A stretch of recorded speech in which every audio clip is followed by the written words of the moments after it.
എന്റെ അമ്മ എന്തൊരു സ്റ്റൈലിഷ് വാങ്ങി മനുഷ്യൻ എന്താണിത്, ഒരു രക്ഷയില്ല പടം, കിടിലം പടം. അതുപോലെ തന്നെ ഡയറക്ഷൻ ഒരു രക്ഷയില്ല, ഹീറോ സൂപ്പർ ആയിട്ടുണ്ട്. വിജയുടെ മ്യൂസിക് അടിപൊളി. ഇന്ത്യൻ സിനിമയുടെ ഇതിഹാസം, ലോക സിനിമയുടെ അഭിമാന്യ ഘടകം, the real megastar the Mammootty, the amazing star. നേർക്ക് പകരം വെക്കാൻ ആരുമില്ല. The real power megastar. ഇങ്ങനെ അഴിഞ്ഞാടുകയാണ്, ആറാടി തിമിർക്കുകയാണ് മലയാള സിനിമയിൽ, ലോക സിനിമയുടെ നിറകയിൽ. എല്ലാ വേഷങ്ങളും, ചെയ്യാത്ത വേഷങ്ങളില്ല, എല്ലാം തകർത്താടി ഉന്മാദിച്ച് അർമാദിക്കുകയാണ്. പറയാൻ വാക്കുകളില്ല, സൂപ്പർ, അടിപൊളി ഗംഭീരം. ഞാൻ ലാലേട്ട ഫാനാണ്, പക്ഷെ ഞാൻ ഭയങ്കര ഹാപ്പിയാണ്. മമ്മൂക്ക ഭയങ്കര ആഗ്രഹിച്ച ഒരു 100 crore ഇവിടെ കേരളത്തിൽ ഉറപ്പിച്ചിരിക്കുന്നു. വീട്ടിലെ ക്ലാസ് പടം. ഇന്റർവെല്ല് കഴിഞ്ഞപ്പോൾ ഞാൻ വിചാരിച്ച് പ്രശ്നമാണ് എന്നാണ് വിചാരിച്ച, പക്ഷെ അവസാനത്തെ ഒരു 40 മിനിറ്റ് കൊണ്ടുവന്ന് വേറൊരു ലെവലാക്കി കളഞ്ഞു മമ്മൂക്ക. ഒരു രക്ഷയില്ല. എന്നുവെച്ചാൽ ഇതുവരെയ്ക്കും മമ്മൂക്ക ഇങ്ങനത്തെ റോള് ചെയ്ത് കാണില്ല. അത്രയ്ക്ക് എന്താ പടം കാണണം, എന്നാലേ അതിന്റെ രോമാഞ്ചം അറിയാൻ പറ്റും. മമ്മൂക്കയുടെ ഈ ഒരു രീതിയിൽ ആരും കണ്ടിട്ടുണ്ടാവില്ല. എന്നെ ആക്ടിങ് ഒരു രക്ഷയില്ല. മാസായാലും സ്വാഗായാലും എല്ലാ സ്റ്റൈലും. എൻ്റെ അമ്മേ, ഇങ്ങനെ ഒരു പടം. ഫസ്റ്റ് ഹാഫില് നൈസ് ഒരു ക്ലൈമാക്സ്, സെക്കൻഡ് ഹാഫ് വന്ന് സെക്കൻഡ് ഹാഫ് എന്ന് പറഞ്ഞ ഗ്രാഫ് അങ്ങ് പോവാണ്. ഭയങ്കര മാസി പടം. അമ്മാതിരി ആറ്റം ബോംബാണ് ഇറക്കി വെച്ചേക്കണേ, ഒരു രക്ഷയില്ല. പടം നിന്ന് കത്തണ്.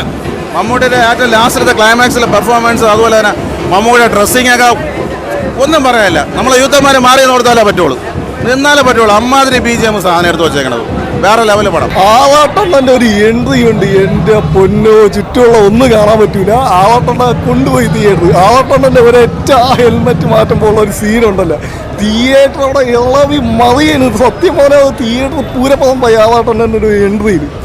1 ഹിറ്റാവാൻ ആ ഒരു സീക്വൻസ് തന്നെ ധാരാളം. അവസാനം ഒരു രക്ഷയില്ല. ഒന്നും പറയാനില്ല, കിടിലം പടമാണ്, ഒരു രക്ഷയില്ല. ഡീനോഡ് എന്നാ പണല മണ്ണ് വെച്ചേക്കണേ.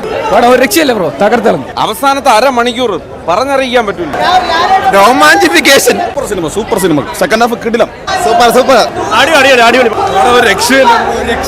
അടിപൊളി പടം. ഇതുപോലെ ഒരു പടം ഇനി ഇറങ്ങാനില്ല. ഈ അടിപൊളി പടമായിരുന്നു, സൂപ്പറായിരുന്നു. മലയാള സിനിമയില്, ഇന്ത്യൻ സിനിമയില് ഏറ്റവും കൂടുതൽ പുതുമുഖ സംവിധായകർ കൊണ്ടുവന്ന മമ്മൂക്കയാണ്. വീണ്ടും ഒരാളെ മലയാള സിനിമയ്ക്ക് മലയാളികൾക്കായി സമ്മാനിച്ചിരിക്കുകയാണ്. അതുപോലെ ക്ലൈമാക്സ്, എന്റെ പൊന്നെ, ഇതുപോലെയൊക്കെ ക്ലൈമാക്സ് കണ്ടിട്ടില്ല. മാസീവ്. മമ്മൂക്കയുടെ ഫാനിൽ തിരിച്ചുവരവ് 100 കോടി ഉറപ്പിച്ച് വിഷു തൂക്കി. ക്ലാസ് ക്ലൈമാക്സ് വെച്ച് ട്വിസ്റ്റ് ആയിരുന്നു, ഒരു രക്ഷയില്ലെന്ന് വെച്ചാൽ പൊളി പടം തന്നെ.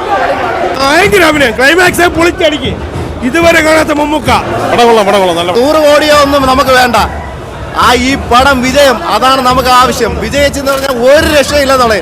ക്ലൈമാക്സ് ഒക്കെ ഉണ്ടല്ലോ, നമ്മളെ രോമാഞ്ചം കൊണ്ട് നമ്മൾ എണീറ്റ് നിന്ന് കൈയടിക്കുക, അത്രയ്ക്ക് ക്ലൈമാക്സ്. അദ്ദേഹത്തിന്റെ ഇതേപോലത്തെ ഒരു അഭിനയം നമ്മൾ ഇന്നേ വരെ കണ്ടിട്ടില്ല. കാര്യം വെച്ച് കഴിഞ്ഞാൽ വേറെ ഒന്നും ഉണ്ടല്ല, അദ്ദേഹത്തിന്റെ പല അഭിനയങ്ങളും കണ്ടിട്ടുണ്ട്. ഇതിലെ ഈ ബസൂക്ക എന്ന സിനിമയിൽ നിങ്ങൾ പ്രതീക്ഷിക്കാത്ത ഒരു ട്വിസ്റ്റ് ഉണ്ട്.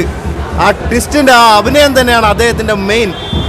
ഒരു രക്ഷ. ക്ലൈമാക്സ് അരമണിക്കൂർ ഒന്നും പറയാനില്ല, അടിച്ച് പൊളിച്ച്. ക്ലൈമാക്സ് ഒക്കെ പൊളി. അവസാനത്തെ 30 മിനിറ്റ്സ് ക്രൂഷ്യലായിരുന്നു. മമ്മൂട്ടിയുടെ മാസീവ് അഭിനയം അടിപൊളിയായിരുന്നു. ജനങ്ങളോട് ഞങ്ങൾക്ക് മമ്മൂക്ക ആരാധകരായിട്ടുള്ള ഞങ്ങൾക്ക് പറയാനുള്ളത്, നിങ്ങൾ ടിക്കറ്റ് എടുത്ത് വന്ന് കാണുക, നിങ്ങൾ ഞെട്ടിയിരിക്കും. അത്ര സൂപ്പർ സിനിമ. പറയാനില്ല. അവസാനത്തെ ഒരു 20 മിനിറ്റ് ഒരു രക്ഷയില്ല. മലയാളത്തിന്റെ ഒരേ ഒരു മമ്മൂക്ക, അങ്ങനെ മാത്രമേ പറ്റുള്ളൂ.